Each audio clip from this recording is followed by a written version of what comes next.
পার্লারে যারা আচ্ছা একটু আমি ওনাকে একটু রিসিভ করে দেন, আমি বলবো থ্যাংক ইউ। গতকাল আফতাবনগরে নিজের ব্যবসায়িক প্রতিষ্ঠান উদ্বোধন করেছেন অপু বিশ্বাস। সাংবাদিকদের প্রশ্নের জবাবে অপু বিশ্বাস বলেন, আমার হেটার্সরা এখন আমাকে নিয়ে কি মন্তব্য করবে, কি কন্টেন্ট বানাবে তারা এখন আমাকে নিয়ে।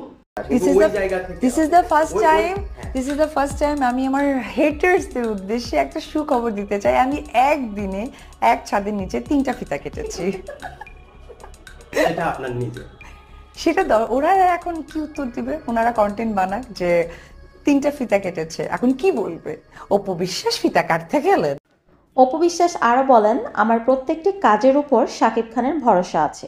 সে জানে অপু যে কাজই করুক না কেন সে ভালো করবে।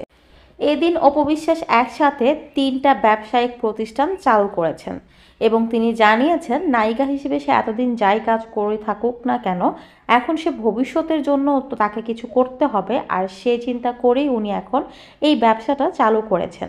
তার এই ব্যবসাটাকে অনেকেই সাপোর্ট করছেন এবং তার উদ্বোধনের দিন সেখানে এমপি ফেরদৌস উপস্থিত ছিলেন এবং তাকে নিয়ে অনেক ভালো ভালো কথা বলেছেন। সেই সাথে অপু বিশ্বাসকে চিত্রনায়ক ফেরদৌস অনেক বেশি শুভকামনা জানিয়েছেন এবং বলেছেন ফেরদৌস সবসময় তার পাশেই আছেন।